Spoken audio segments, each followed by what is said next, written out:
Olá, pessoal, tudo bem com vocês? Para que a gente adiante um pouco a aula, surgiu algumas dúvidas dentro da aula de ontem relacionada aos indicadores de saúde, e a partir daí decidi fazer um vídeo para poder esclarecer as dúvidas que vocês mandaram dentro do exercício. E aí, se alguém tiver mais alguma dúvida, pode deixar descrito na aula, que aí eu vou fazer um videozinho para poder sanar a dúvida de vocês, só para a gente ganhar um pouco mais de tempo. Então, a primeira dúvida foi: o que é um indicador RIPISA? Então, quando a gente fala desse indicador, ele está basicamente relacionado a uma análise que é feita da saúde da população e quais são os fatores que determinam essa saúde. Então, a partir daí, ele pode estar relacionado com o lugar, fator socioeconômico, taxas de mortalidade, índice de morbidade, também pode estar relacionado ao fator de risco que essas pessoas estão relacionadas e também pode estar relacionado à recusa do tratamento, os recursos que a gente tem no tratamento e a cobertura dessa assistência.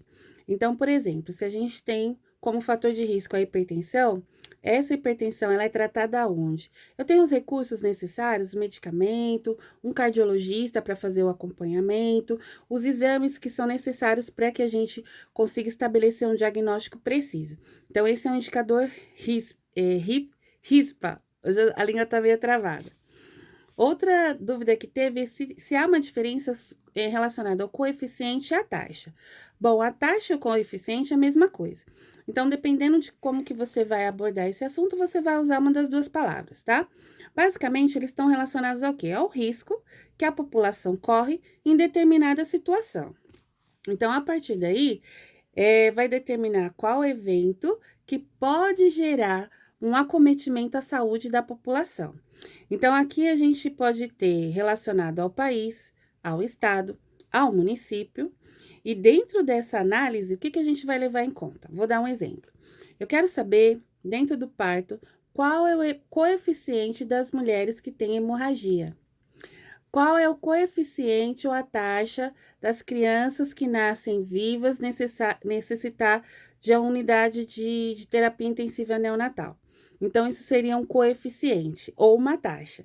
Então, eu posso dizer, por exemplo, que no hospital que atende a parte materna infantil, que é um hospital de referência de alto risco, que a taxa dos bebês que nascem ali, ou o coeficiente dos bebês que nascem ali, é alto quando se diz em utilizar a unidade neonatal. Então, isso seria a relação da taxa e coeficiente, que basicamente são as mesmas coisas.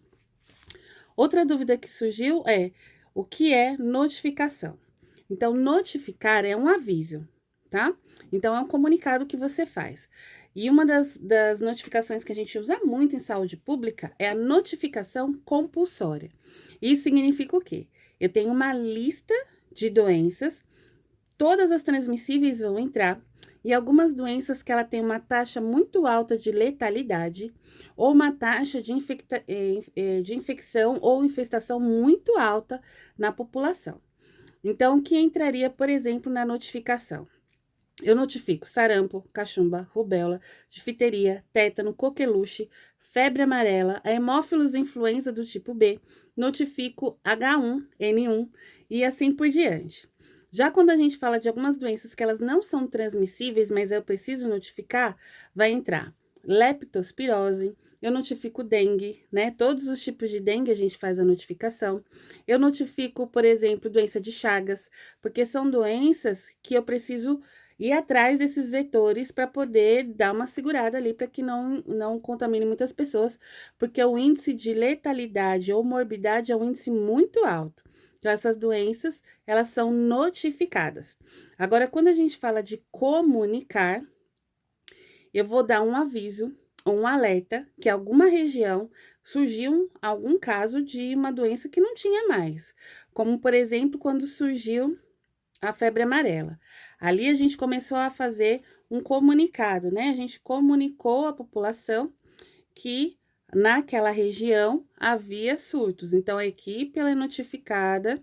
Dentro dessa notificação, vai gerar um comunicado, e esse comunicado vai dar ali para que os médicos eles fiquem cientes que ele tem que tomar um pouco mais de cuidado na hora de fazer a avaliação.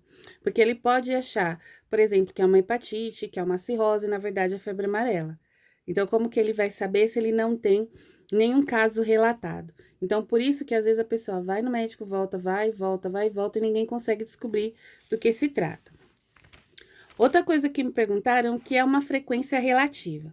Para a gente falar de uma frequência relativa, a gente primeiro precisa falar da frequência absoluta. A frequência absoluta, ela se trata de todos os casos que tiveram dentro de um problema de saúde. Então, eu conto todo mundo. Já quando a gente fala da frequência relativa, é quando eu não consigo contar todo mundo, mas eu tenho uma taxa que ela pode ser variável, tanto em estados quanto municípios, tá certo? Deu para entender direitinho? Então, eu vou repetir. Frequência absoluta é quando eu conto todo mundo. A frequência relativa é quando eu pego uma amostragem dentro daquilo que está acontecendo, que eu estou analisando. E outra coisa que me perguntaram, o que é IBD? IBD é chamado, né, é uma sigla para Indicadores e Dados Básicos de Saúde no Brasil. Então, como eu disse para vocês em aula, é muita coisa para a gente poder analisar. E quando a gente fala de saúde, a falta de transporte público, por exemplo, gera um problema de saúde. A falta de iluminação, a violência, né, o acidente de trânsito, tudo isso vai levar a galera para o hospital. Então, o que leva a pessoa para o hospital, ela me disse que a pessoa não está saudável, tá? Se a pessoa precisa ser medicada, vai fazer um tratamento prolongado, ali a gente tem falta de saúde. Porém, como eu disse para vocês na aula, eu tenho 12 indicadores básicos. E a partir desses 12 indicadores básicos, eu sempre vou usar um problema X de saúde em uma região demográfica, que é um local. E dentro desse local, eu vou ter que ser bem precisa naquilo que eu quero avaliar. Idade, sexo, faixa etária, para eu conseguir levantar esses índices e, a partir daí, eu gerar um plano de ação. Outra pergunta que fizeram, a última pergunta que me fizeram foi a seguinte: se existe um tempo para a gente poder fazer o levantamento dos indicadores de saúde. Geralmente, se eu tenho um problema de saúde, eu vou protelando, o que vai acontecer? Vai piorar. Então, geralmente, os indicadores de saúde deveriam ser anuais. Então, todo ano, num determinado período, eu faço análise de alguma coisa. Uma das análises que a gente mais vê de indicadores de saúde é acidente de trânsito, né? Então, a gente consegue entender que algumas épocas de feriado e tal, a gente sempre vai ouvir essas informações no jornal. Diminuiu a taxa de acidente de trânsito com mortes, olha, aumentou em relação ao ano de 2019, mas diminuiu em relação ao ano de 2018. Quais ações que eles estão colocando? Ó, intensificaram as barreiras, intensificaram o teste do bafômetro, né? Diminuíram a velocidade das vias, e aí a gente consegue ter uma projeção um pouco mais para frente se aquilo que foi acordado ou determinado como ação de saúde, ele surtiu efeito. Tá certo, pessoal? Então, vamos lá.